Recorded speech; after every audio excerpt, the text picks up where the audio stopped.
The broadcast is now starting. All attendees are in listen-only mode.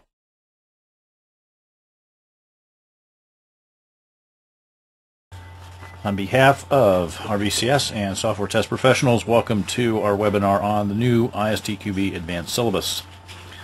I am Rex Black. I'm president of RBCS, a worldwide testing and quality assurance firm. We serve clients ranging from small startups to Fortune 20 global enterprises. Since 1994, RBCS has delivered insight and confidence to hundreds of clients around the world. Our team of international consultants deliver customized training, consulting, and outsourcing services to companies that are looking to improve their test and quality assurance practices. I'm the author of 11 books on software testing, including the bestseller, Managing the Testing Process, 4 books on the ISTQB program, and the new ebooks, Testing Metrics, Improving the Testing Process, and Improving the Software Process. RBCS is presenting this webinar in partnership with Software Test Professionals. You can check out their website at www.softwaretestpro.com. I'll also mention that I will be speaking at their upcoming conference in San Diego in, I believe it's April. I hope to see you there. Attending today's webinar may earn you credit for QAI and or ASQ recertification. Be sure to check with QAI or ASQ to determine how to qualify. Attendance at today's webinar will earn you PMI PDUs if you need them. Thanks to Mike Lindhorst for reviewing the materials and making valuable suggestions. Attendees will receive an email telling you how to claim the PDUs. Please note the PDUs are available for live webinar attendance only. Before we start the presentation, some housekeeping notes. If you have any questions, submit them at any time. Please note that I only look at them at the end, though. There is no need to ask for presentation copies. The presentation is on the web. It's rbcs-us.com. Go to the Resources tab in the upper middle of the page, and then from there navigate to the Basic Library. You will find the slides in the Basic Library. By attending this webinar, you are automatically registered for the free e-learning drawing that will be happening later today. So check your email over the next couple days and watch that spam filter, see if it's gotten caught in there. If you are having problems with audio or visual components, please contact GoToWebinar support. Usually the problems are either browser incompatibility, so you can try another browser, company firewalls, which is a harder problem to solve. You'll have to connect from a personal PC, and audio setting issues. So those are also fairly easy to solve on your own. Hope you enjoy this free webinar from RBCS. We do these free webinars as a service to the software testing community, because at RBCS we are a not-just-for-profit company. So on to today's presentation on the new ISTQB Advanced Syllabi. You see a nice picture of a what's sometimes called a Jacob's Ladder, and leading up into the sky. Now, you're not going to get anything quite that dramatic out of the new ISTQB Advanced Syllabi, but it is a greatly improved career ladder for test managers and testers. And by the end of today's presentation, you will know why. So we did a lot of work on this. Starting in January 2011, remember the first meeting we had, the working group to start really get serious about this. We sat down in San Antonio, close to my hometown here, and we were in a conference room for 3 days in San Antonio, and came up with a lot of what seemed at the time to be really radical ideas about, well, we're going to do this, we're going to have 3 separate documents, and we're going to clearly split them and eliminate any confusion about this core module that people had, and that never really existed but was claimed to exist by some people. So we threw out all of these radical ideas, and I remember saying, wow, how are we going to get all that done in 2012? But thanks to a lot of dedicated work from a lot of people, we did manage to get it done in 2012. Just October 2012, the new syllabus was finally released. And one of the things that we did in that, we decided this early on in that first meeting in January 2011, was, you know, the learning objectives are pretty much okay. They needed to be cleaned up. They needed to be kind of rewritten in some ways. Well, not really rewritten, but just revised to make them more examinable. But the learning objectives were pretty good. We felt like we had a pretty good idea of what people needed to know at that at that point in their careers, they would be calling themselves advanced. But one of the big problems was just the way the material was presented. The material itself was not really well aligned with learning objectives. I'm talking about the text in this case. I say material, you know, there was all that confusion that existed because you had 10 chapters and they weren't cleanly divided across the 3 different modules. And there's all this confusion about what do people need to know if there's no learning objectives defined for a particular module, a particular chapter. So we said, you know, let's tweak the learning objectives, make them better, and basically just cut the text up, save what we think is really good, but for the most part be ready to rewrite it. So we did a lot of that. And after you know, basically about 2 solid years of work, we have now 3 totally separate documents that I think are a great improvement over what we started with. That move up the career ladder from foundation to expert, the middle step down to advanced is really fixed. And I think at this point, based on past history, we can say that this is probably going to be fairly, the advanced syllabi will be pretty stable from now on. We saw the same kind of thing happen with the foundation as the foundation went through some early iterations between 1999 and 2005. But then in 2004, 2005, Thomas Mueller, Dorothy Graham, and myself, and a number of other people really kind of didn't completely rewrite it, but major revision. And that 2005 foundation syllabus has been stable ever since. I think the same thing has now happened with the foundation of the advanced syllabus, that it's going to be the 2012 advanced syllabi for the advanced is going to be pretty much in its current incarnation for the foreseeable future. So let's take a look at this career ladder that I talked about, the ISTQB career ladder. Here you see the entry level is foundation. Let me get a highlighter going here, or maybe a spotlight. Yeah, so we entered the foundation,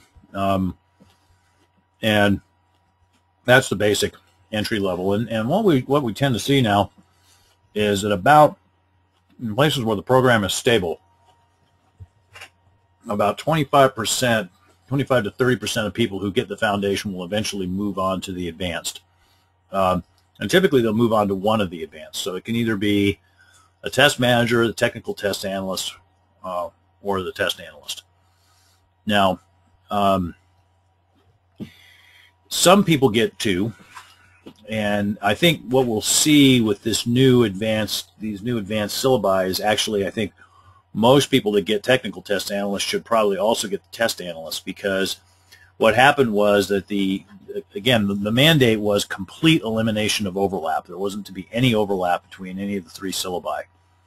What that meant is that all the black box test techniques stayed in the test analyst side and aren't covered in the technical test analyst. So it's often the case that the technical tester does need to know black box test design techniques. So we said, well, for those people, then they should just get both.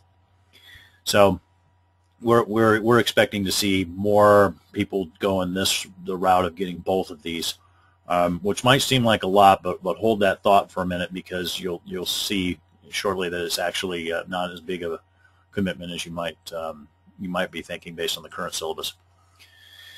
So here's a test manager, technical test analyst, test analyst. Again, if you were to draw this by volume, it'd probably look more like a steep pyramid, right? Because of that 25 to 30% uptake rate. But well, we might see that changes too. It might actually increase now that we've fixed some of the significant problems with the advanced. We might see more people actually progress from the foundation to the advanced because the path is clearer. And that's really the big focus for the ISTQB over the next couple years. Excuse me, getting a drink of water there. We'll try to get people to move up into the advanced. Again, now we think that the major impediment, the defects in the advanced, the old 2007 advanced syllabus, and those impediments are out of the way. That should be less of a barrier, and we think more people will progress. There's also, we've made it a little easier, and you'll see what I mean by that in a minute. And the reason that progressing to the advanced is so important from a career ladder point of view is, as you can see, the advanced is the prerequisite for the expert levels. So far the expert test manager exists, improving the test process exists, security testing and test automation are both being worked on currently, due to be out maybe this year or next. So in order for these expert programs to be viable, that's going to require that more people are through the advanced. Now, that's not to say that there aren't a lot of people that have gone through the advanced. I think the number off the top of my head worldwide is something like 30,000 or so, maybe 35,000. So out of the 250,000 plus certificates issued, it's about 30 to 35,000 I think have been issued at the advanced level. So pretty good so far, but we would like to see that much closer to, say, 500,000 total certificates, of which, say, 150,000 or more are advanced. Okay, let me tell you a little bit more about the syllabus. I'll put the highlighter away here. There were 19 of us that worked on this, the core authorial team from 11 different countries. So as always, a good geographical span, and this included people from Asia, from Europe, from North and South America. A good span of perspectives there. People, the 19 authors, had varied backgrounds with respect to technologies and companies that they've worked for, business domain that they've been involved with. So we have that good broad perspective. And then there were, additionally, that perspective was broadened by having 26 primary reviewers, people that were involved in repeated review cycles, of which we had one, this is a national board review, the alpha review, the beta review. So there were three major review cycles, and plus we had some internal reviews leading up to that too. Excuse me. Those reviewers were from 16 countries, so yet more geographical span there. And then the beta release was out in June, and that's a memorable date to me because when the beta release came out, I had to start work on our new advanced courseware, and it was a marathon, I'll tell you. But anyway, so the beta release came out in June. That was approved by the GA, General Assembly. 47 national boards approved it. And then we did some minor tweaks, really pretty minimal changes from the beta review, because we'd done such a good job, I think, of reviewing up till then. And then in October, in the Cape Town meeting, we had the final release of the what we call the GA version. This is the general availability version of this, and that's now out there, approved. And so that will not change then. That's stable from now. Usually we have a 5-year update cycle for the syllabi. So 3 years from now we'll start work on the 2017 version.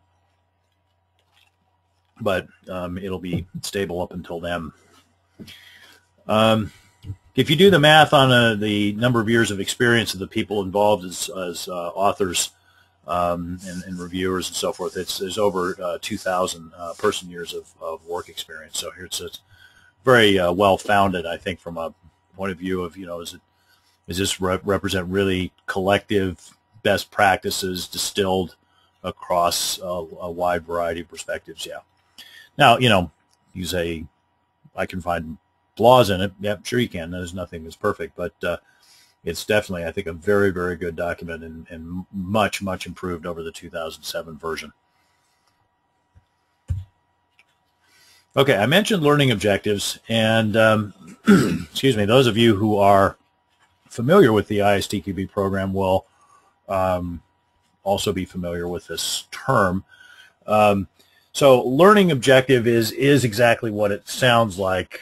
Basically, it's something that you should have learned as either part of the training or as part of your preparation for the exam or as part of your work or really as all three. And the learning objectives are the basis of the foundation and advanced and also the expert exams when the expert exams come out. Basically, they are something that you should be able to do, and they're designed to be appropriate to where you are in your career, based on foundation versus advanced. We'd have discussions about, is this, it's somebody with 3 to 5 years of experience as a test manager, is this something that they need to know, and at what level do they need to know it? It's all very practically focused. Now, the learning objectives in the advanced syllabus are at 4 levels of sophistication, and one builds upon the other. So there's the K1, which is just be able to remember something. So, like, for example, you should be able to remember as a tester that there is a technique called boundary value analysis. K2 is understanding. And K2, obviously you would have to remember something to understand it, but understanding it is more than just remembering it. So you'd have to, at the K2 level, you'd have to understand that boundary value analysis involved identifying the extreme, in other words, minimum and maximum members of equivalence partitions. Now K3 is actual application. Now, of course, you have to remember and understand something to be able to apply it. And an application here would say that I could give you a specification for a field, an input field on a screen. It says accepts integer values between 1 and 99, and you should be able to identify the boundary values that would apply for such a field. That's a K3. Now, a K4 would be analysis and analyze a situation and or some requirements or facts or something like that, and then apply techniques appropriately. So if I gave you a requirement specification and said use the black box test design techniques that are identified in the Foundation and Advanced Test Analyst syllabus to test this, you'd be able to figure out which techniques were the best to apply to any given field or calculation, output, etc. Now, that's all similar to the foundation, but when you get into the advanced, there's some twists here. So, for one thing, the advanced syllabus, the entire syllabus is implicitly covered at a K1 level in the advanced exam. So, in other words, any of the content can be examined at a K1 level. Now, when I say it's going to be examined at the K1 level, I'm going to need to explain that a little bit more later, because there actually are no K1 questions on the advanced exams. This is an important difference. Now, each of the 3 syllabus, each syllabus is now separate. So as I said before, you've got test manager, test analyst, technical test analyst. Those are 3 separate syllabi, completely separate documents. That's different than the current situation, the old situation in 2007, where there was 1 document. So you've got 3 separate documents, and each of those documents has its own set of K2, K3, and K4 learning objectives that are defined against each chapter. Now, just a quick overview of what the syllabi look like, and we'll kind of drill down into some of these the implications of this in a minute. Excuse me. So we have the Advanced Test Manager syllabus. That's 84 pages long.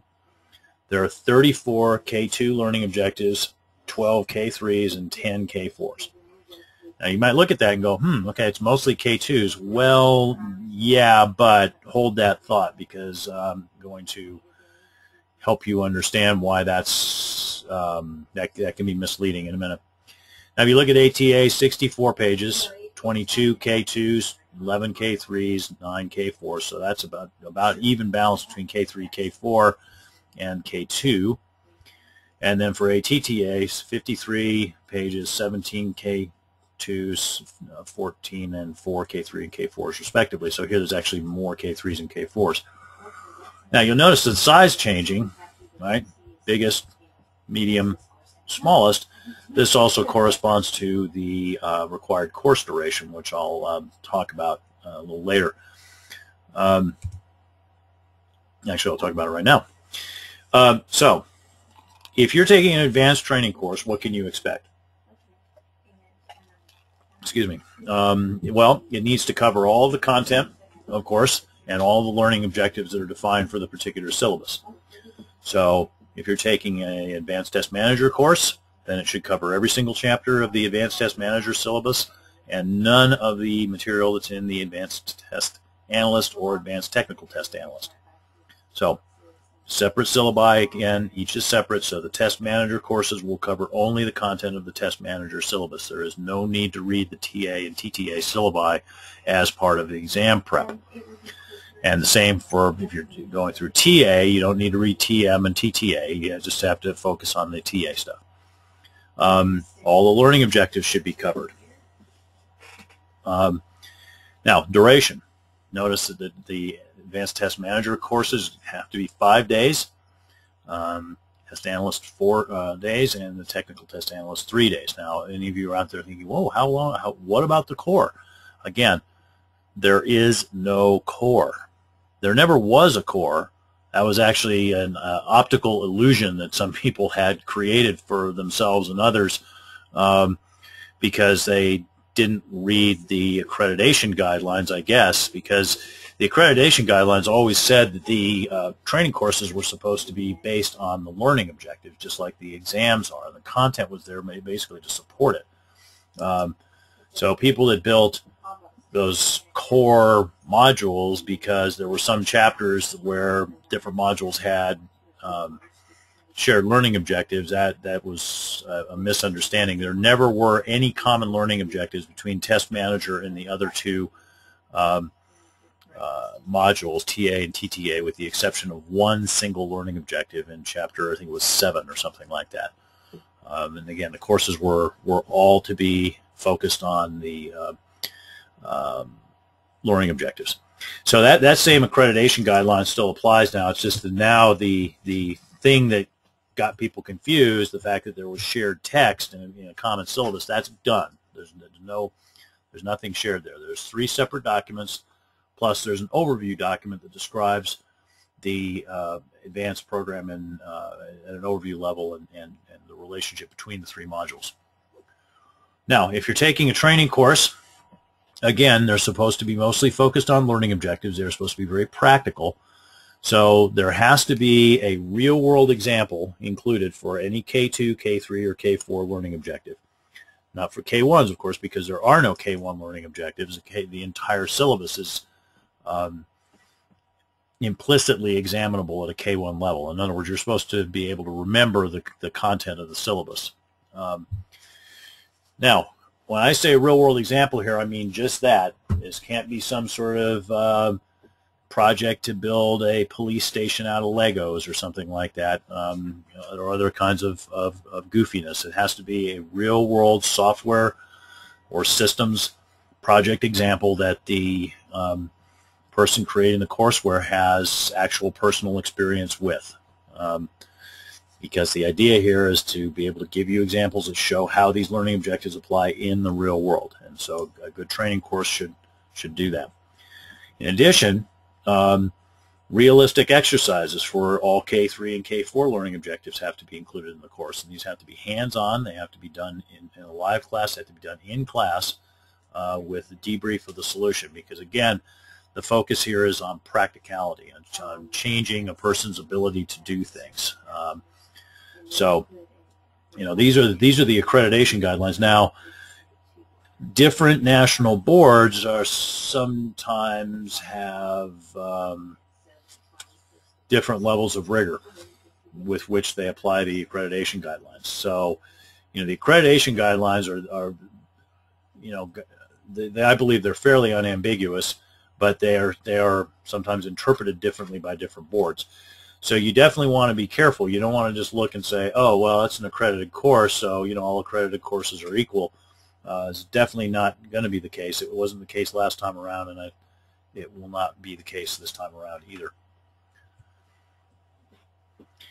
Now, let's say that you're interested, or maybe you're already done and you're interested in getting some of your team members through on the advanced. So what's the requirement here?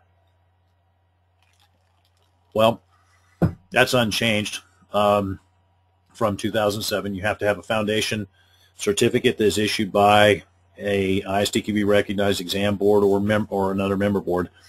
Doesn't have to be the same board that you take the advanced exam from. So if you, for whatever reason, took a UK ISEB exam through Prometric, and now you're saying, I want to take the American board's exam for the advanced, yep, absolutely, you can do that. There generally is some sort of experience requirement. This can vary around the world. Typically, it's between 2 to 5 years.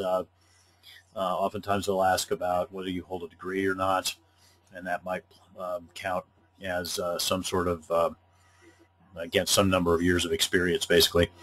Also, if you haven't seen the newer versions of the Foundation syllabus, you need to take a look at the Foundation 2011 syllabus. In Chapter 1, there's a brief code of ethics stated in there, and you have to be willing to adhere to that. For the ISTQB program as a whole, this is true at the foundation level, it's going to be true at the advanced level, it's true at the expert level. It's a really good idea to take accredited training from the best possible training provider, but it is not required. So you can take an exam after doing self-study through, say, an e-learning course or through an exam prep guide or by reading a book.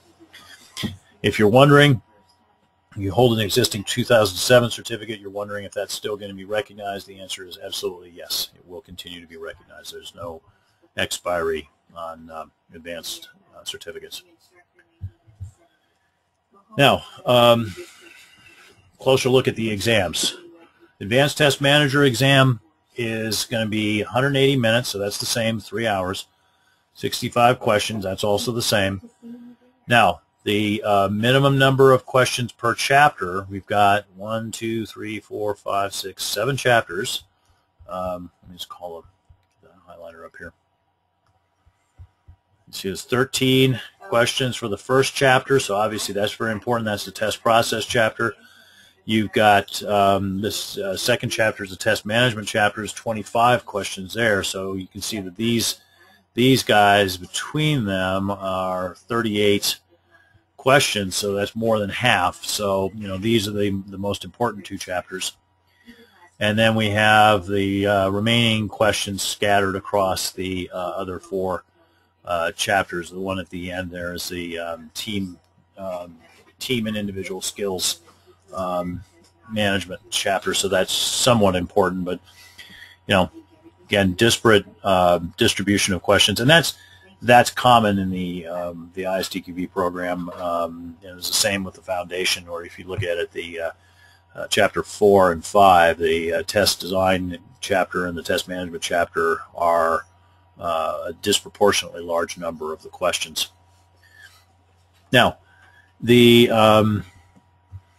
are 115 points on the exam, and you have to get 75 points to pass. Now, you might be thinking, that's confusing. Why didn't they just say the number of questions that you have to get right to pass?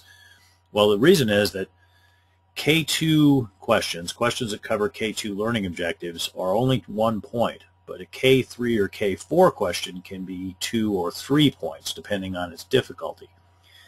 So this goes back to something I was mentioning earlier, which is that while you might look at the number of learning objectives for the Advanced Test Manager and say, oh, well, it's, there's more K2s and K3s and K4s, so it's going to be relatively easy your exam because, I just focus on understanding.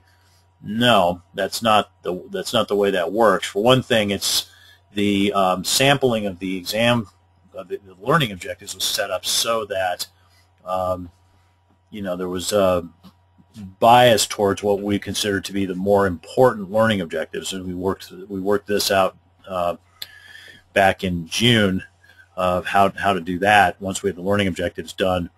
So, for one thing,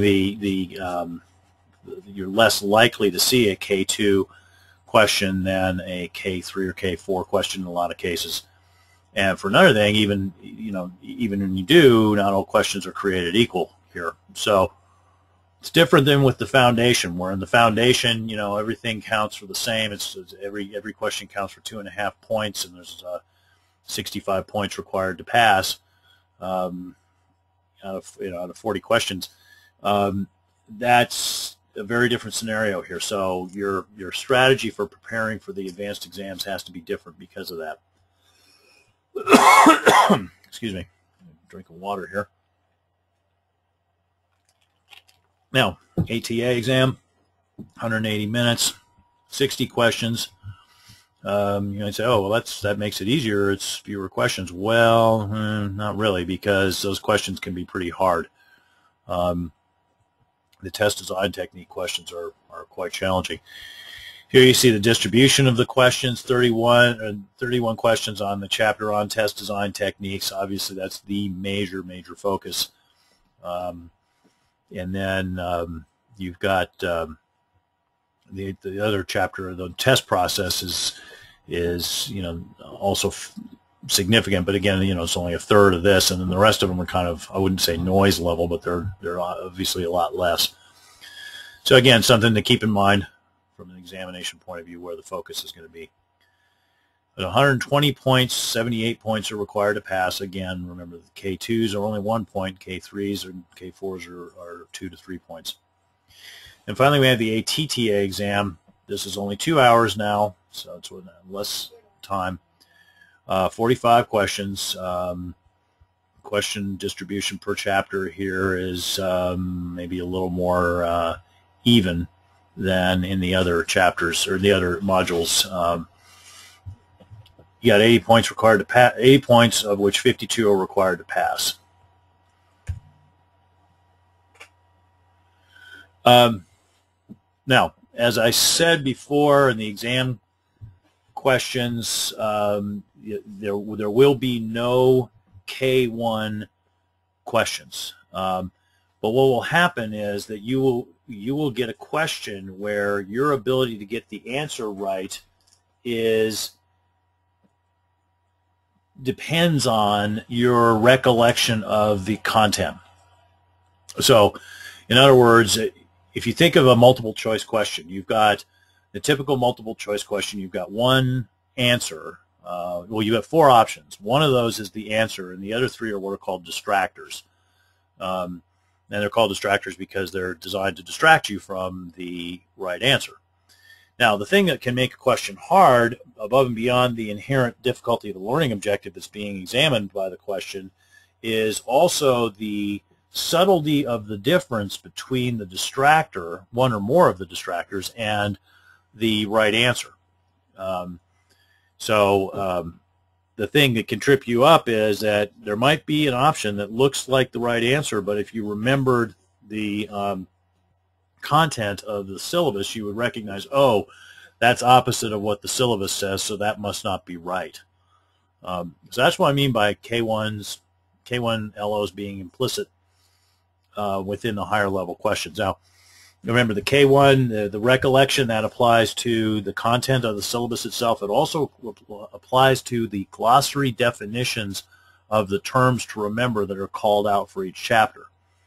So as with the foundation, you do have to read those definitions, because the definition of a term to remember could also be something that is the distinguishing characteristic between an answer and one or more distractors. Okay, as I said, K2 questions are included, but they score 1 point only.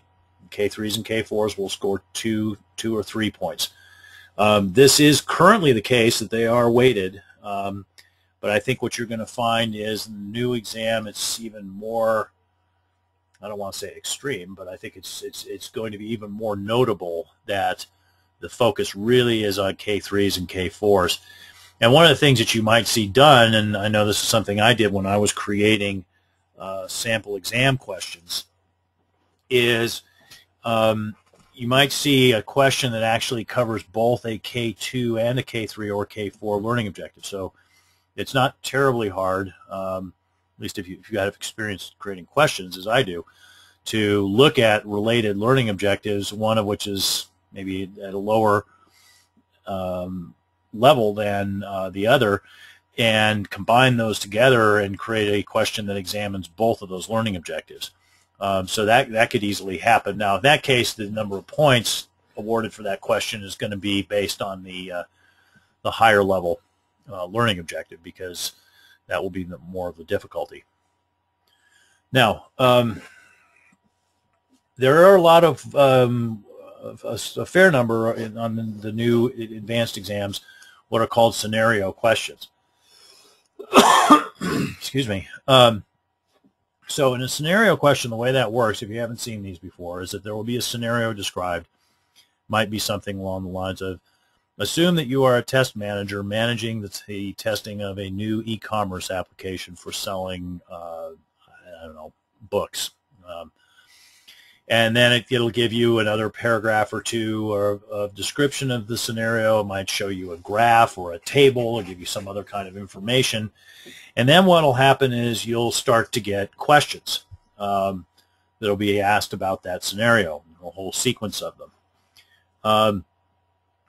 These are going to simulate a real world in the sense that, you know, this is life, right? You're working, you're in a specific scenario, and then the skills that are being covered in the advanced level, you know, are going to be applied in your day-to-day work. So the idea of the scenario questions is really to get a sense of how well does somebody understand this material, how well can they translate it back into the real world. Now, from a pure, you know, things not to do when taking the exam perspective, of course, one of the things you really have to be careful about is, you know, that you don't get confused about the scenario, because if you do, you're likely to get all of the questions wrong, and that could be 4 or 5 questions. Now, foundation syllabus is also examinable, so anything that could have been examined at the foundation can be examined at the advanced. Excuse me, getting another drink of water there. Now, there isn't anything explicitly called out for the foundation. In other words, there aren't any questions set aside specifically for the foundation. But again, as I said, an experienced exam question writer can look at related topics and related learning objectives and combine them together. And certainly there's plenty of opportunities to do that, the foundation, combining foundation and advanced. So you'll see that. You'll also see other kinds of cross-section questions that join together two different chapters of the advanced syllabus. So you know, those will occur. Now, let's look at what's in the Advanced Test Manager syllabus. And again, remember, there is no core anymore. There's none of that stuff exists. There's not like a single document. There are now 3. So the Test Manager module starts off, talks about testing process. Obviously, that's pretty important for test managers, so that's why that's had a fair number of questions, if you remember the question distribution. Then the next chapter really is the heart of the syllabus. That's the test management chapter, where most of the time is spent. And then we have a discussion on reviews, defect management, improving the test process, tools and automation, and people skills. Now, if you look at this, you probably would go, okay, I think I see what happened here. Because the 2007 syllabus, there was a chapter on kind of basics, and that's gone away. Because that was, we thought, just, you know, that's all stuff that's just too redundant of the foundation, and anything that needs to be covered should be covered in one of the other chapters. So we moved the material that we thought was worth keeping out of that first chapter of the 2007 syllabus into other chapters. Then there was a chapter on test process, and now we see that that's here, but it's been completely rewritten for this syllabus. And I do mean completely. We started with a blank slate on this one. We kept the learning objectives, but we threw out the text. And that's important because managers have to manage the testing process, right? And then we have test management. If you look at that, you'll see that a lot of the old Chapter 3, which was the test management chapter in the old advanced syllabus, has been retained. And in some cases, you'll even recognize text if you're familiar with the text of it, but we did heavily revise it. The old chapters 4 and 5 out of the 2007 syllabus, because there were no learning objectives for the advanced test manager, have disappeared here. So then next we're into reviews. That chapter has been completely rewritten from what it was before, very much improved. Defect management, you'll remember that there was a chapter called incident management in the 2007 syllabus. That was completely rewritten to be chapter 4. We changed some of the learning objectives, rewrote it, took away the focus on the old IEEE 1044 standard, focused more on things that we think test managers need to know now. We have a chapter on test process improvement, significantly revised, but the learning objectives retained. Discussion about management considerations for test tools and automation, and then the people skills chapter, again, significantly revised in terms of the content. The learning objectives are mostly the same. Now, I want to give you a chance to get a feel for the types of questions you're going to face on an advanced test manager exam. So here's a sample question. Now, this is an example of what's called a pick-n question, which means that there's, instead of just being one right answer, you have multiple right answers. And on the exam, these pick-n questions typically are going to be, well, they can be anything, but if they're a K3 or K4 type of question, that you might get partial scoring of that. In other words, if you get 2 right, you might get 1 point out of 2. If you get 3 right, then you get 2 points out of 2. So the pick-n questions are something you need to be familiar with. So I'm going to give you a minute here to read this and write down what you think the 3 right answers are.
Okay, we're back. Anybody want more time, or are you Okay, I see people submitting what they think are the right answers now.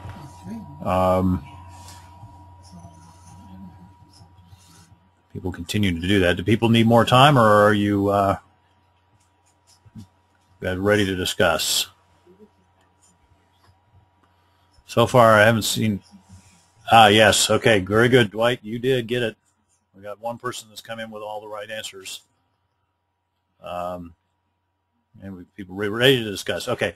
So the right answers are A, C, and D. Okay.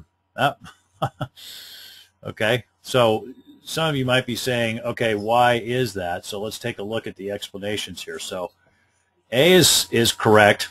The Scrum Master is effectively the project manager in the Agile lifecycle, and the project manager is, of course, a test stakeholder. So A was kind of a gimme. Now, B is incorrect because in an Agile lifecycle, the testers are supposed to be part of the project team. Everybody's supposed to be on the team. So B was wrong. I think most of you didn't say B. C is correct. Gas pump is a physical device, and so hardware-software integration testing is a necessity. That's something that is easily forgotten. Now, this is an example of remember I said that you have questions that integrate recollection of the syllabus material into a larger question. That's definitely what's happening here. The discussion about hardware-software integration testing is embedded in the syllabus. D is also correct. In this again, this is an example of a K1 element of a question. The syllabus makes a statement, which is definitely true, that planning and acquiring resources is a central management role, and of course, as a test a person managing testing on an Agile project or any project, you would have to get the test environment. E is incorrect. Traceability is required of the tests. You need to make sure that you have traceability back to the user stories, acceptance criteria, and if you're doing risk-based testing, identified risks. F is incorrect because defining test charters is a good thing to do. You would want to do it at the beginning of each sprint based on the user stories that were selected for that sprint. And G is incorrect because while in a sequential life cycle you wait until component testing is done, in Agile models your different test levels are going to overlap. Okay. Now, breaking from the usual routine, we'll take questions now if anybody wants to ask a question about this question, or is it clear now that I've explained it? Hopefully it's clear to people. Okay, good. Well, let's proceed then. I want to point something out. This is a little bit commercial, but permit me the brief mention of something. You notice that we had explanations of the right and wrong answers that are present here. I mean, each one of the answers and the distractors, there was an explanation of why. This is something that we've now done in our new advanced courses, is make sure that in the course materials that we don't just tell you these are the right answers, but we actually include an explanation of why. Now let's see, I have a couple questions I'd like to cover here that did pop up. We have a couple people asked about option A, the Scrum Master, and is that person a testing stakeholder? Absolutely, and they're a stakeholder because basically anybody, and the new syllabus says this explicitly, anybody with an interest in the testing or quality of the product is a testing stakeholder. So the Scrum Master certainly has an interest in the quality of the product, and they also have an interest in knowing what the testing work was that was being done. So that's why A is correct. And then somebody said, well, what if the test manager is the Scrum Master? Would A still be true? Yes, it would, because the test manager obviously is a stakeholder in the testing. They have an interest in the testing and quality. Jackie asks, okay, the explanation's clear, but how many points would you earn from this question? I would guess that this is probably a 3-point question. It is sufficiently difficult to get all 3 of those right, but it's just barely a 3-point question. It might be a 2-point question, but definitely not 1 point. It's not. This is not a K2. This is a probably a K4. I'm not remembering the learning objective that this is based off the top of my head, but I believe this is a K4 learning objective that it's examining. Okay, let's proceed on to Advanced Test Analyst. Let me review that quickly here. Okay, so 7 chapters, testing process. Now you might say, aha, here we have overlap between the test manager and the test analyst. No, there's no overlap. This chapter is, while it shares the title, it is completely different in terms of its outlook, because the test process chapter for test manager module is talking about how the manager manages the testing process. Here, this chapter talks about what the tester does during the testing process. The testing process being referred to is again the fundamental test process from the was introduced at the foundation, but it is refined a little bit here. It's broken down a little more fine-grained. But again, just because this chapter has the same name as Chapter 1 in the Test Manager, do not be fooled. There is no core module. There is no overlap. They are completely different. Chapter 2, fairly brief chapter about what Test Analyst has to do with respect to test management. Basically, it's how the test analyst participates in risk-based testing. Test 3 is the core. You'll remember that was where most of the questions came from. And that's on test design techniques, black box test design techniques. Chapter 4, testing of software characteristics, similar to Chapter 5 of the 2007 syllabus, just as Chapter 3 is very similar to Chapter 4 of the 2007 syllabus. We have a chapter on reviews, and again, you might be thinking, oh, look, there's overlap. Nope, that's not. The learning objectives are totally different, and the content is totally different. This is about what the test analyst does when they're participating in reviews. Defect management, again, can be deceiving here. Someone could say, aha, there's a core. There's no core.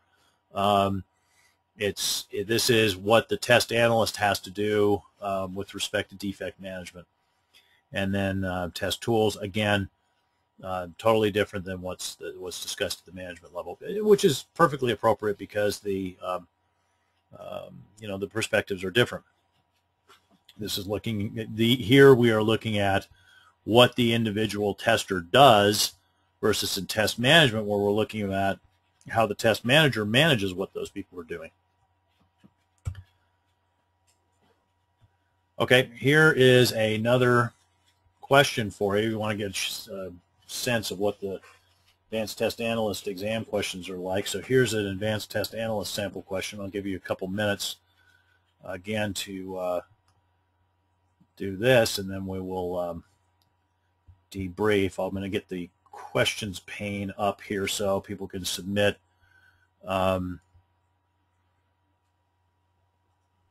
their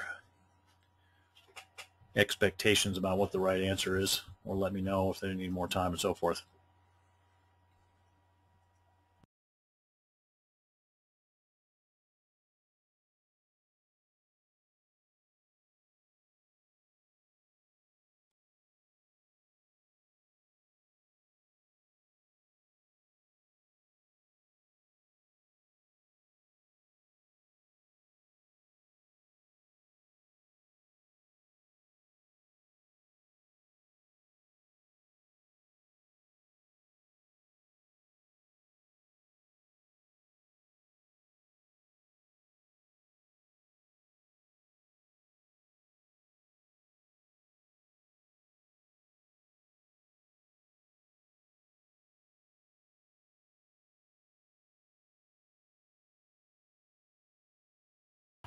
The answers are rolling in. Many of you so far have gotten it right, but a couple of you have missed it.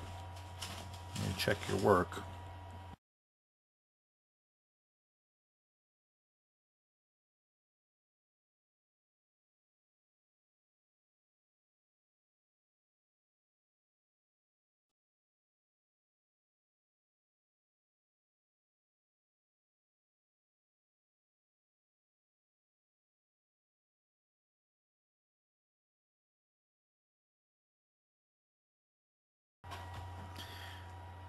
Okay.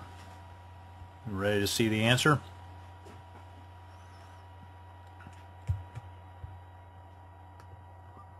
So here's the explanation of the answer. Let me try to get this somewhat out of the way here. So what I've done here is drawn the boundary values and equivalence partition. So we have, if you look, whoops, excuse me, we order from 1 to 100, right, provided we don't exceed the credit limit. So there's two equivalence partitions. There's the order is okay, and then the order exceeds the credit limit from a point of view of order approval. And then in terms of the quantity itself, we break it down into, let me get this highlighter up here. We have invalid too low, 0 and below, invalid too high, which is 101 and above, and then valid. Okay, so that's 1 and 100. Okay, so our first test here is test number 1. We test a valid order of 1. Okay, so that covers this. Actually, let's do it this way. That covers that, and also we've now tested an okay amount. And we test a valid order of 100. Okay, and that again covers this as well, which is already covered. And then we try to order 3, which is invalid. Of course, that has no intersection with these because it don't even get to the point of approving the transaction. And then we test 101, and then we test for a valid quantity that exceeds the credit limit. And again, this kind of graphical explanation of the solution is the kind of thing that we've got now in our advanced courseware for all the sample exercises. Now, purists might be saying, well, you needed to check some really big negative number over here, and you needed to test some really big positive number over here. Well, yes, but we only, the question said, you know, minimum and maximum valid values, and just the, you know, the just what's right outside of that. So the question made it clear that you didn't need to do these. Also, the other thing that could clue you in on that is that the right answer would have been, if we had to test some big number over the extreme end of this range and this range, then the right answer would have been 7, which was not an option here. So, you know, one of the options is always going to be the right answer. You just have to figure out what it would be. So let's see. Let me just check and see if we've got any kind of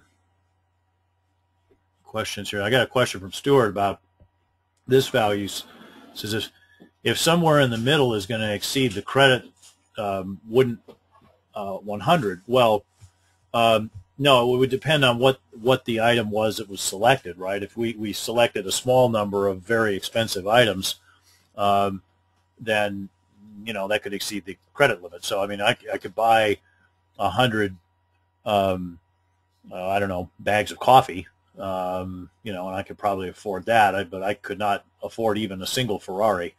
So it depends on the item that we're talking about. Any other questions on that? We'll be in Q&A session soon enough, so we'll just kind of continue on here. If you want to come back and revisit any of these sample exam questions we looked at, we can do that. Okay, so finally, I want to just briefly talk about the technical test analyst. We have technical test analyst, participation in risk-based testing. Again, this is different than the chapter in the test analyst course. Even though they're covering similar topics, they're saying, okay, what's different about a technical person's contribution? So they are different. Again, black box or behavioral techniques being covered in the test analyst, they are not covered here, the technical test analyst. That's a change from 2007 because in 2007 there were shared learning objectives between the test analyst and the technical test analyst. Now there are not. They're not shared. Our suggestion is that people, and I say our here, in this case this is not just me, RBCS, this is me, ISTQB. Our suggestion is that people take both the test analyst and the technical test analyst. And you know, I mentioned that before, and you know, keep in mind that's less of a burden than it might seem, just because the durations are shorter, right? So you know, between the two, if you take the 4-day TA and the 3-day TTA, you're up to 7 days, which is actually less than it was going to be before, even with those vendors that were claiming to have a core module, because in the old core module days, you had to take the 2-day core plus 3 days TA plus 3 days TTA, so that'd be 8 days total. Now it's down to 7 that you can get both of those without resorting to this silliness of the core module. So we've got analytical techniques here, Chapter 3, quality characteristics, reviews, again, totally different than the review chapter in TA, and then Chapter 6, test tools, that's about how to do the automation.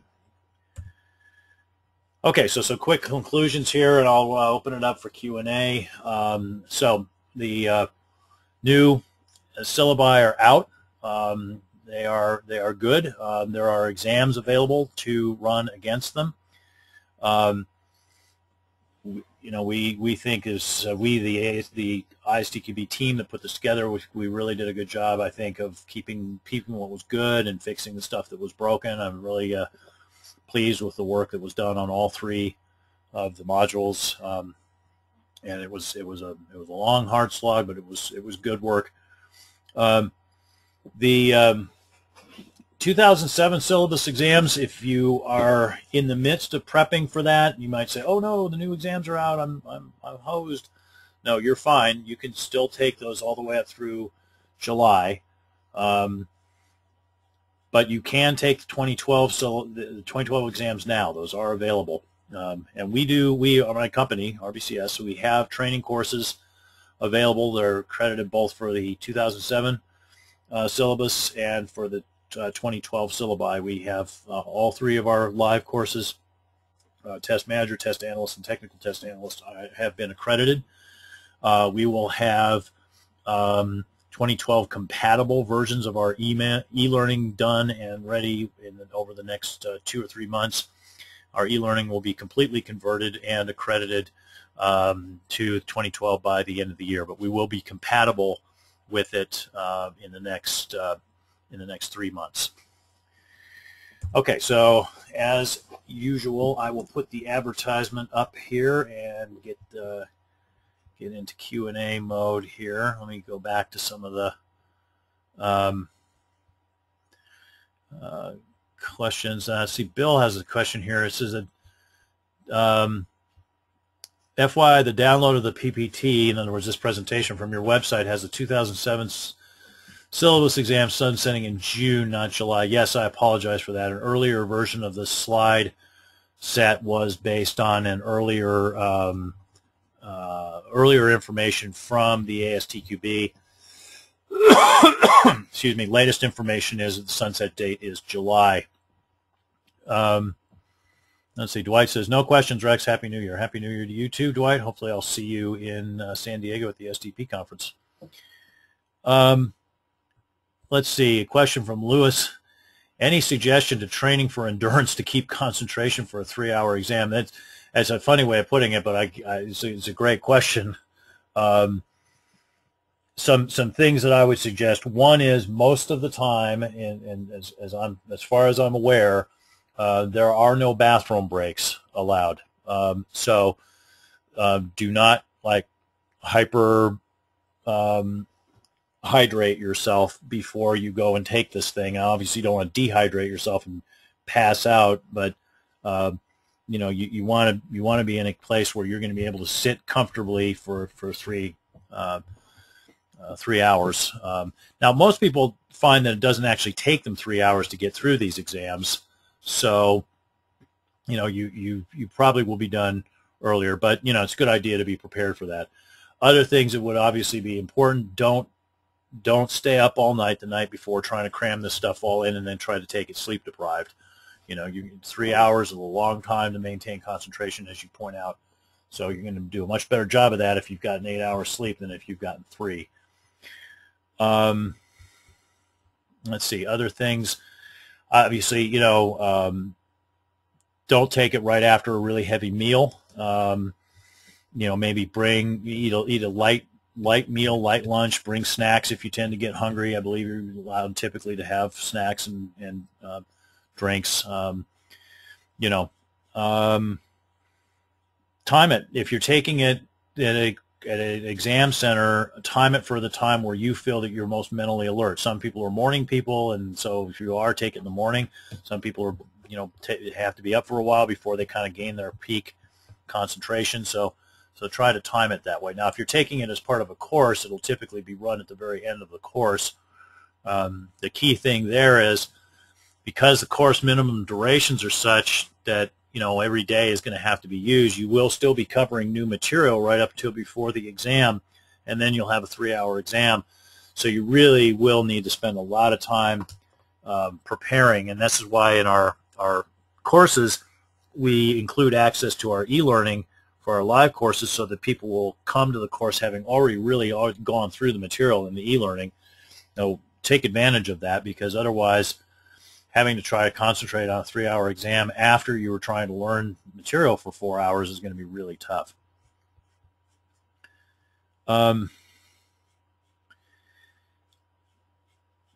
Okay, let's see. Diane asks, is the note set and advanced software testing book available now for the 2012 syllabi, or if I'm starting now, should I do 2007? Okay, I'm not sure when you say note set. I'm guessing you mean exam prep. As far as the advanced software testing book, yeah, okay, both the current exam prep guides and the advanced software testing books are still the 2007 version. We were able to get our classes updated, but not all those other ancillary things. So what I would recommend is you can do a couple things. You can use those now to do the 2007 exam, or you can use them to do the 2012 exam. So here's how that works.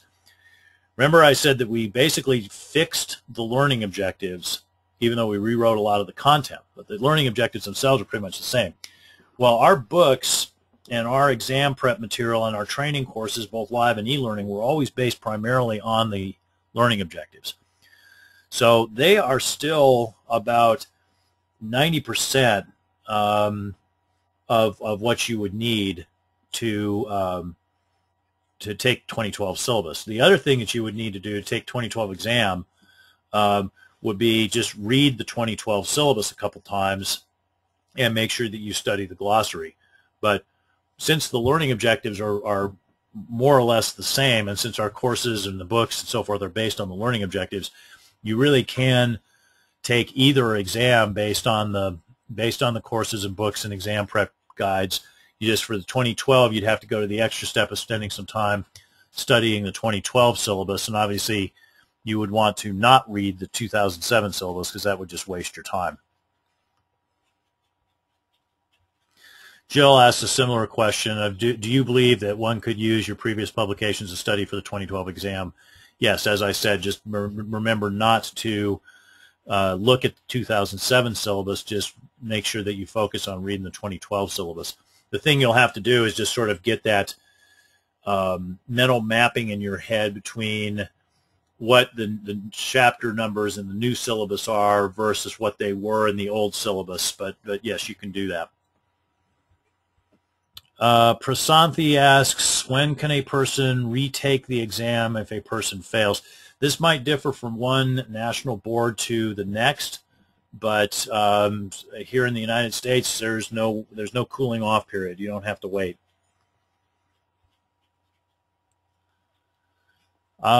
Scott asks, how does your test analyst book compare to either an e-learning course or a live instructor course? Well, I think the way that I would make the comparison is, and this is not just my stuff, but I think this is just like learning in general. Different people learn better in different ways. So some people are good. They're really strongly self-motivated. They've got a lot of focus. They can take a book, say my Advanced Test Analyst book, Advanced Software Testing Volume 1, and sit down with it and work through it on their own. They don't need help. They don't, they're totally self-directed, and they'll when they get stuck, they'll unstick themselves. So for that kind of person, a book is a good way to prepare for the exam. Now, some people need more material than that. Maybe they're more auditory in a lot of ways. They need some stuff going on. They need some interaction going on to hold their attention. But they are primarily self-motivated, and that kind of person does well on e-learning. They need more material. They need some interactivity and so forth, but they don't need a full classroom experience. Other people, they really do need that direct interaction with an instructor. They need to be able to ask questions and get feedback in real time. So those folks should take a live course. There's also kind of an in-between between e-learning and live courses, which we call a boot camp, which is where it's e-learning, but you also have a one-day sort of immersive experience with an instructor, which we do as well. So it's sometimes referred to as blended e-learning. So it includes some amount of support.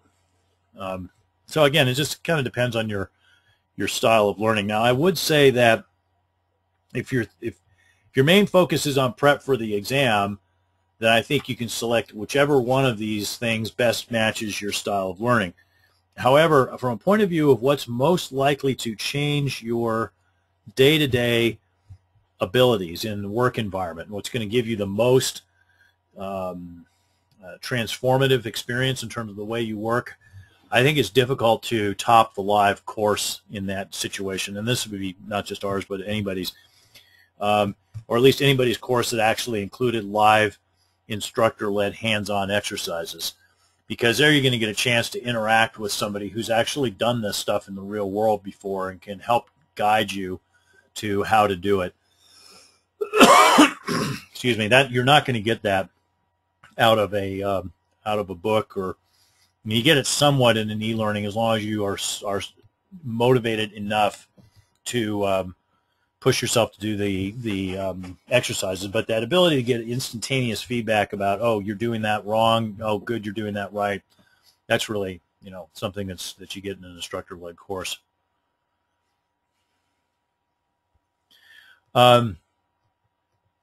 Let's see. So David asks, I'm interested in the manager advanced level certification. However, I'm located in Mexico, and I know that in this location there are no training sessions. Where can I buy the material for certification to prepare myself for the exam? I already have the foundation level certification. Well, this is where the beauty of e-learning comes in, David. That we, RBCS, offer accredited advanced courses. As I said, you can use our e-learning to prep for the 2012 exam. You just have to make sure that you use the 2012 syllabus to study rather than the 2007 syllabus. And there are, you know, to be fair, there are probably other vendors out there as well that have e-learning. Of course, I'm biased. I think ours is best. And once you've taken it, the thing you'll need to do, David, is figure out where to take the exam. There are a few options available for that. There's Criterion exam centers, and you can find where those are by going to the ISTQB website. That's istqb.org. There is also Pearson VUE and Prometric that offer exams. Now, I can't vouch for the quality of those exams because those are created through two exam boards that are based in Europe. One is ISQI, and the other is the British Computer Society, BCS. Again, I don't know. I'm not sure, you know much of anything about those exams, but those would be you'd have those options. So the Prometric, Pearson VUE, and Criterion. You can take exams at those exam centers after you've taken the e-learning course, David. Let's see. Maria has a good question here. In the exam, is more time available for non-native English speakers? Yes. Forget the exact amount. I want to say 25%, but I could be wrong. But yes, there is. If you're taking an exam and it's not in your native tongue, the national board is supposed to allow you more time to take it. Now, how well the exam centers like Criterion and Pearson VUE and Prometric do with that, I don't really know. You'd have to look into it. But Maria, should you choose to take one of our e-learning courses to prep, we'll be happy to help you out in terms of figuring out what your best exam options are and so forth. Michael has some good insights here. He says exam centers do not allow food or drink in the testing area. Yeah, that's probably that's the way I remember it too. So you can, if you take the exam in a public paper-based exam, I think at least the ISTQB allows that. But yeah, you're right, because they don't want people spilling stuff in their computers, basically.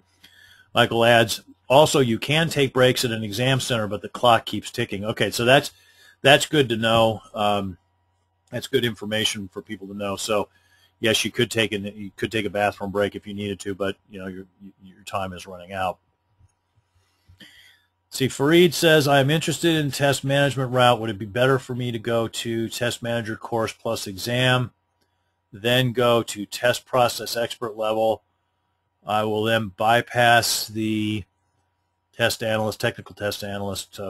FYI, I already have the foundation exam cleared. Yeah. So, you know, if you are, let's go back to the career ladder thing, the career ladder slide here. Whoops.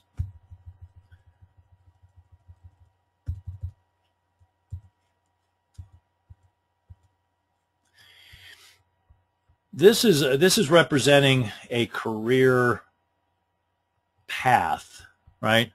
So all testers are supposed to start in foundation, but if you're on a test manager track, there's really no need for you to do these others unless it's personal or professional interest, or you feel like, oh, I need to know what the people that are working for me know. Though I'd caution you if that's your motivation, because that can be a warning sign that you are a micromanager.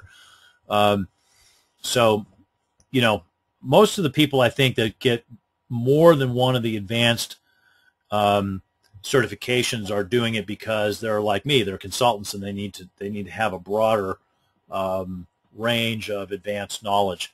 Now, I do think, again, I'll reiterate this.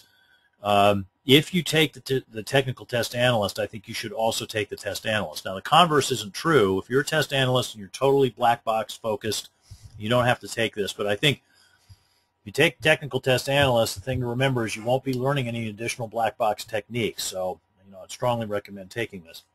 Now, in terms of your next step out of after the advanced, I would strongly recommend the expert test manager over the improving the test process. Unless, again, you are a consultant, and one of the things that you are going to be doing, and almost exclusively, is working on test process improvement. But the expert test manager is really going to be, I think, the logical next step for somebody having cleared the advanced test manager. That's what I would recommend. So let me see. I'm just going to go back to some of these. Let's see. Somebody commented originally, please have somebody say something so that I can verify that the audio is working. This is before the presentation started. Yeah, this is Ken.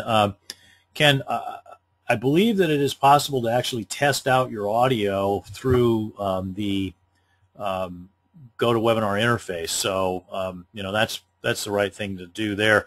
We don't do any sort of pre-webinar announcements or anything. I'll maybe think about that for the future.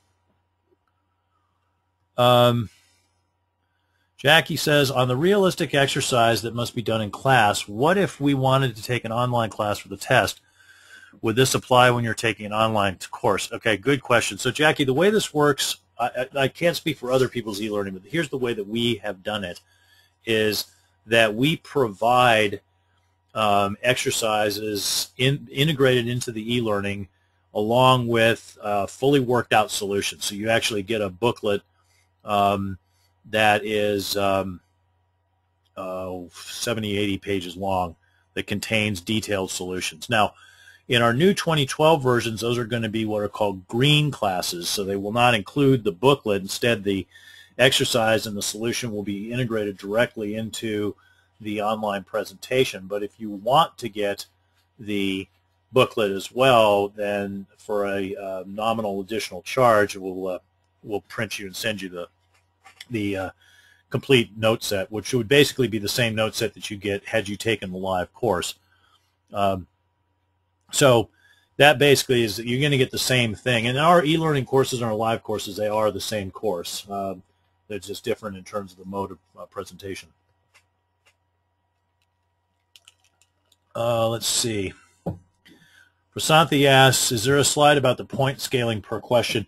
No, there's not, Prasanthi, because there's really no hard and fast rule for that. I mean, what it says in the exam guidelines is that the K2 questions are 1 point, and that the K3 and K4 questions are either 2 or 3 points, and that's at the discretion of the exam question writer and the national board or exam board that's assembling the exam.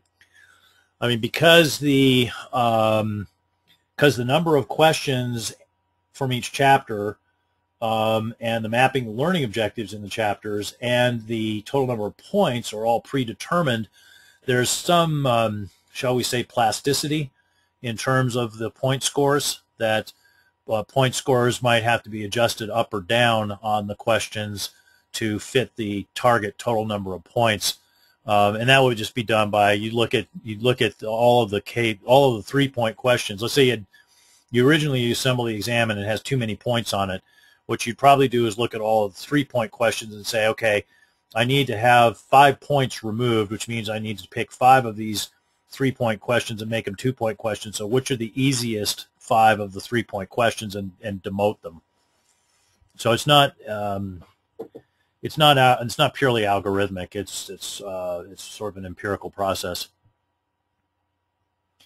Diane asks, what is the pass rate for the new Advanced Test Manager exam? The passing score is still 65% of the points. That's true for all of them. In terms of the passing rate, what percentage of people will pass?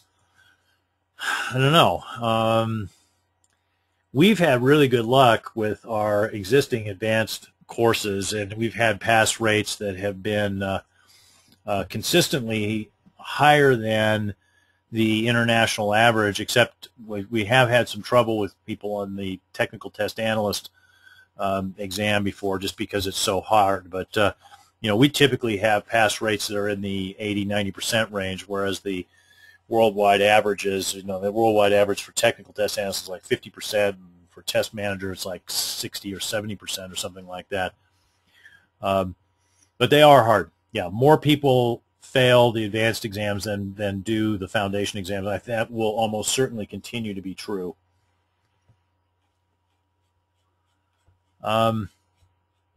Let's see, I think I'd answered that one about the books. Scroll down here. Let's see, Keith asked a question. Unfortunately, he's left. It says, I understand ISTQB identifies the Scrum Master as a test stakeholder, but do you think a certified Scrum Master would recognize themselves in that role? Well, I think if you just walked up to somebody and just cold and walked up to somebody on a project who was not in the test team and just cold said to them, "Are you a test stakeholder?" They might not necessarily self-identify as a test stakeholder, but I think if you walked up to them and said, are the results of testing interesting to you? Does how the testing work is conducted matter to you? Are you concerned with the overall quality of the product upon release? So you need to understand what the product's quality is prior to release. Most people would say yes to that, and that would basically make them a test stakeholder. Let's see, comment from Yolanda. Thanks, Rex. Informative overview of the career ladder and new requirements. You are quite welcome.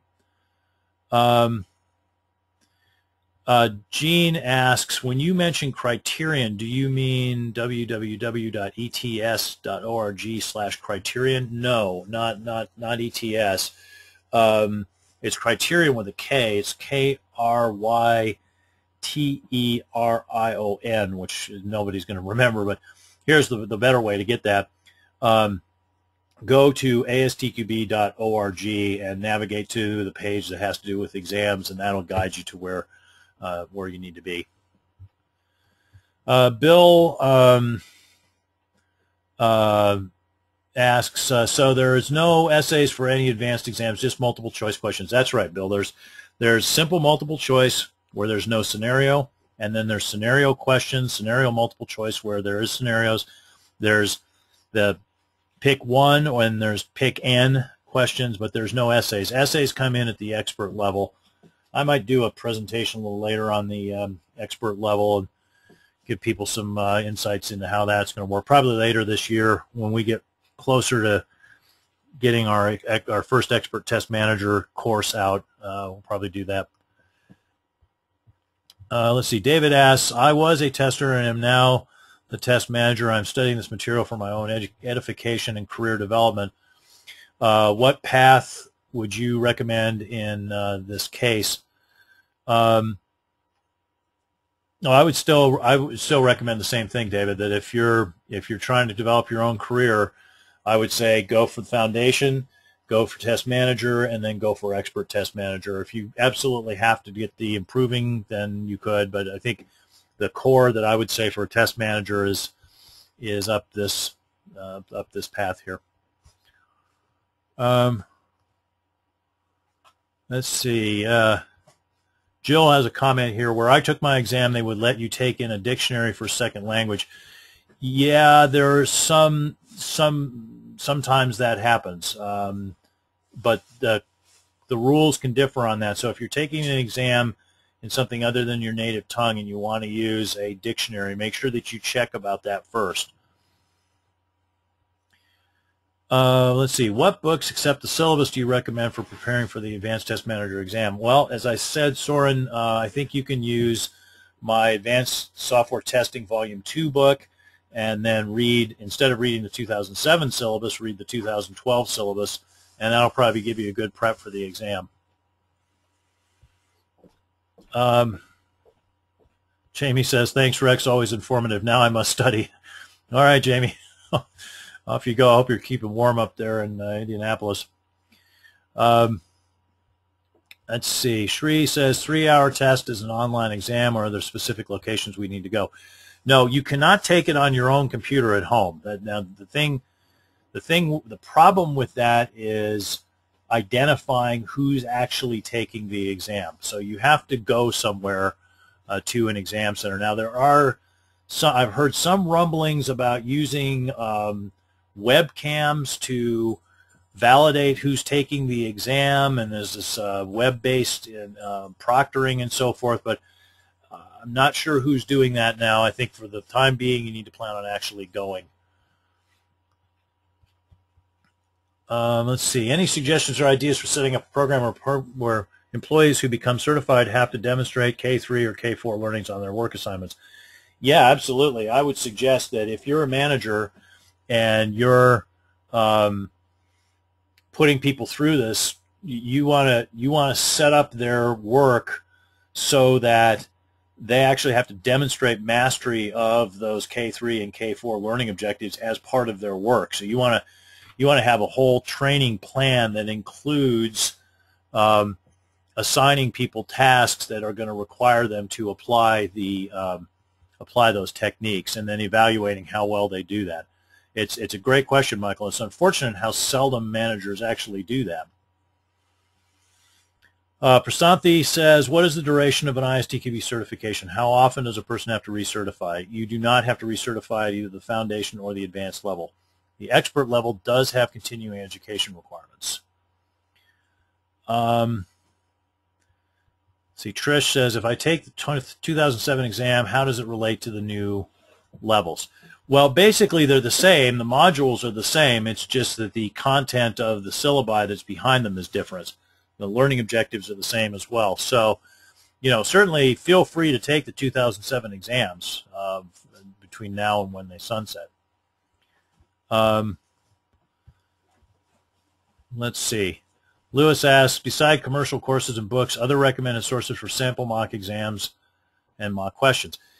Well, the only other source that is in any sense reliable is the ISTQB itself. I wouldn't get, there are a lot of sample exams and sample exam questions floating around on the internet, and most of those things are just pure crap, Lewis. They're just horrible. I've looked at some of those things, and it would be funny if it wasn't for the fact that people are wasting their exam money using that kind of awful stuff to prep for the exam. So, really, it is possible to self-study for this, but I would say, at the very least, you're going to need to buy a good book. And better yet would be, try to take an e-learning course if you can't afford to take a live course. Okay, a couple final questions here to wind this down. David asks, if I buy the Advanced Software Testing Volume 2 book from your website, could it be delivered to Mexico? Yes, our books can be delivered worldwide. We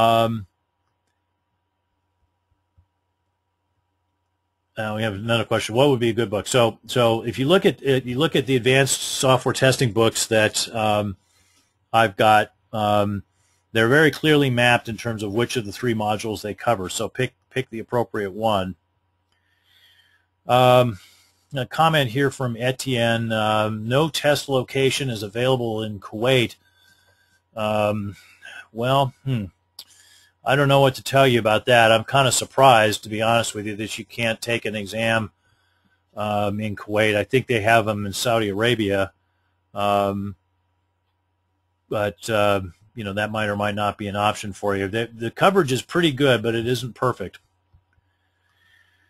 Okay, so good. I think I got through most of the questions here. Let me just close the presentation with a quick notes on some of our other resources. You know about these free webinars. We do these once a month. Go to rbcs-us.com. You can sign up to get invited to those. If you want a special webinar presentation for your company only of this webinar or any other topic, send an email to info@rbcs-us.com. You can also sign up for our free newsletter at rbcs-us.com. This gets you valuable discounts on consulting and training services and a regular newsletter, which includes a featured article on software testing and quality and news about what RBCS and its partners are doing lately. You can follow us on Twitter. We are at RBCS. On Facebook, we are RBCS-INC. Check your email over the next couple days. You might have won our free e-learning course. Check out our digital library. We have recordings of these webinars available there. So if anybody missed this webinar, you can direct them to our digital library and they can catch it in a couple days. You can subscribe to our podcasts. If you go to iTunes and enter RBCS podcast into the search string, we are also on YouTube. It's the RBCS channel. So these get posted there. We offer these free resources as a service to the software testing community because at RBCS we are a not just for profit company. I want to mention one last thing. David Wagner very helpfully mentions that Qualitas Consulting and Training Company, Plaza Complex, Al Othman Street, 5th and 6th floors, Hawali, Kuwait. 13070. That's a Criterion Exam Center in Kuwait. So Etienne, if you're still on, you can take the exam there. Thank you, David, for that. And that concludes the presentation. Thanks for joining us, and I look forward to seeing you in 2013 and subsequent webinars.